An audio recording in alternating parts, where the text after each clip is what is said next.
Die Parallelen im Motorsport zwischen Ergebnissen, Leistung und Coaching, die Frage stellt sich gar nicht. Es ist einfach ganz normal.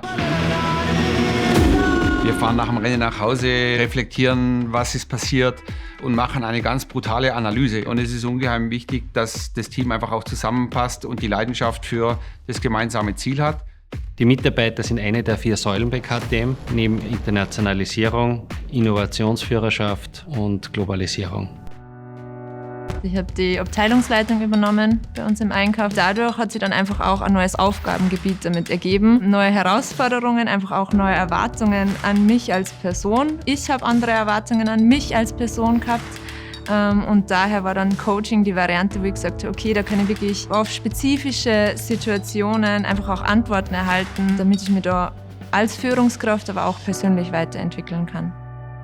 Gerade in Zeiten von vielen Veränderungen, glaube ich, ist es umso wichtiger, die Kommunikation zu den Mitarbeitern und den Führungskräften einfach wirklich dorthin zu gestalten, dass die Motivation nicht abreißt und da auch den Sinn dahinter zu sehen, wo die Reise dann hingeht, auch wenn es richtig schwierig ist. Und da hilft es schon enorm, wenn man ein bisschen einen Sparring-Partner hat, mit dem man die Themen durchgeht.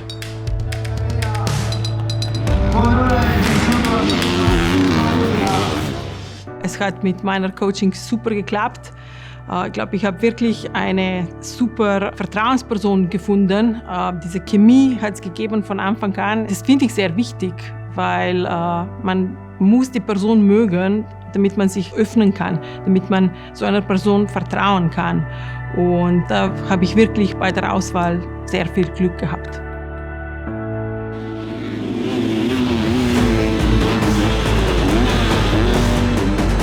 Wenn einmal diese Hemmschwelle überschritten ist und das Vertrauen gegeben ist, auch zum Coach, dann ziehen das die Mitarbeiter durch und nehmen das Coaching auch sehr, sehr regelmäßig in Anspruch. Und das Faszinierende am Coaching ist, dass ein guter Coach durch ein paar scheinbar simple Fragen einen so weit bringen, dass man relativ schnell zu einer Lösung kommt und sich dann oft darüber ärgert, warum ist man dann selber drauf gekommen. Das sind so scheinbar einfache Dinge, aber mit einem professionellen Coach geht es dann erst so richtig.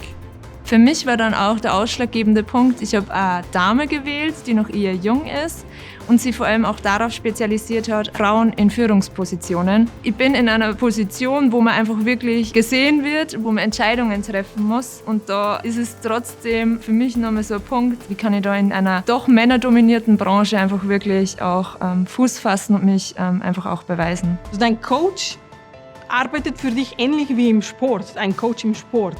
Das heißt nicht, dass er für dich die Arbeit machen kann. Der wird dich halt pushen, dich an die Grenze bringen, dich über die Grenze pushen, schauen, dass deine Performance immer gesteigert wird. Es liegt dann aber an dir. Du musst dann trainieren, du musst die Arbeit machen, du musst dich weiterentwickeln. Aber du hast halt jemanden, der dir zeigt, dass mehr möglich ist und dir einfach den Boost gibt, den du ab und zu brauchst.